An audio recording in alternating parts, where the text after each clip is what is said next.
জিয়ারত করা রাসূলুল্লাহর সুন্নাত, মাজার জিয়ারত করা রাসূলুল্লাহর সুন্নাত। এবার কেউ যদি কবর জিয়ারতকে, মাজার জিয়ারতকে কবর পূজা, মাজার পূজা বলে, রাসূলুল্লাহকে কবর পূজারী, রাসূলুল্লাহকে মাজার পূজারী বলা হবে না? হবে না? হবে কি হবে না? আর কেউ রাসূলুল্লাহকে ডিরেক্টলি অথবা ইনডিরেক্টলি যদি রাসূলুল্লাহকে কবর পূজারী বলে, রাসূলুল্লাহকে মাজার পূজারী বলে, এরা মুসলমান থাকতে পারে না। এরা মুসলমানের দলে হতে পারে না। এরা আবু জেহেলের দলে। আবু জেহেলের দলে, ওই দলে চলে গেছে।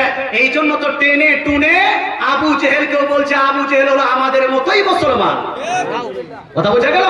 আবু জেহেল হলো আমাদের মতো মুসলমান। তোমরা আবু জেহেলের দলে গেছো, আবু জেহেল তোমাদের দলে গেছে। তোমরা গেছো নবীকে অমান্য করে আবু জেহেলের দলে, আর আবু জেহেল আপনার রাসূলুল্লাহকে অমান্য করে চলে গেছে কাফিরের দলে। এই জন্য আমি বলবো